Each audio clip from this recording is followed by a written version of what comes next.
নগাঁও লোকসভা সমষ্টিৰ উপনিৰ্বাচনত AIDF দলৰ প্ৰাৰ্থী থাকিব 2-3 জনৰ নাম চৰ্চাত আছে কোনে পাব এতিয়াও ঠিৰাং হোৱা নাই আমি প্ৰাৰ্থী দিলে এবাৰ জিকিম হুজাই সংবাদমেলত এই মন্তব্য AIDF প্ৰধান বদৰুদ্দিন আজমলৰ কংগ্ৰেছৰ 8-9 জন বিধায়ক শীঘ্ৰে বিজেপিত যাব বুলিও মন্তব্য কৰে আজমলে নিজৰ সাম্ৰাজ্য এৰি উজনিত নাযাওঁ তাত আমাৰ মানুহে 10% আছে তামিলনাডুৰ পৰা অহা দলৰ জৰিয়তে উজনিত প্ৰথম অৱস্থাত আজমলৰ কা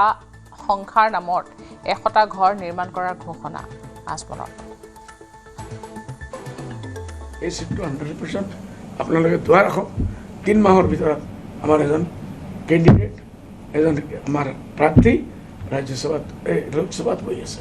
ইনশাআল্লাহ we are getting a permanent member of parliament in Assam in Lok Sabha বাজাৰত উৰিছে ৰিজাল্ট কৰিবৰ কথা 2-3জন আমাৰ লাইনত আছে এতিয়ালৈকে ডিক্লেয়াৰ হোৱা নাই ডক্টৰ আদিত্য লাংথেছৰ নামো শুনিছে আব্দুর রহমানের নামও উঠিছে এটা দেখা যাব টাইম আহিলে আমিও একদম ডিপলি অবজারভেশন কৰি আছো কাক দিলে ভাল হ'ব কোনে বেশি জিখাৰ সম্ভাৱনা আছে খালাস উইনিং পাৰ্টস কাৰ বাস পাৰ্টিটো নিশ্চিত হোৱা নাই স্যার আমি তো দিম খেলিম না না দিম খেলিম আমি জিকিম এইটোও ক্লিয়ার ইনশাআল্লাহ বাকি খালি নামটো বাকি আছে 1 2 3 হৈ যাব ক্লিয়ার আজমল অবিহনে নগাঁও দখল কৰিব কংগ্ৰেছে নগাঁও উপনিৰ্বাচনক লৈ প্ৰবল আত্মবিশ্বাসী গৌৰৱ গগৈ স্পষ্ট উত্তৰ বেছি বহলাই কোৱা প্ৰয়োজন নাই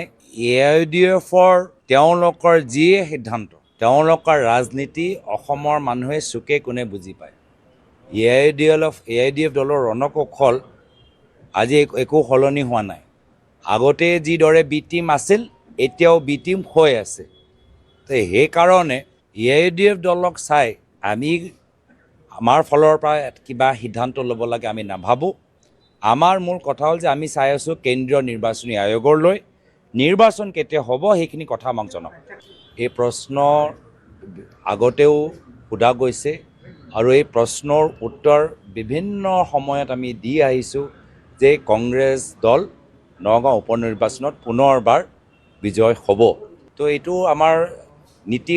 হৈ গ'ল আৰু এইটো আমি বিজয় হ'ম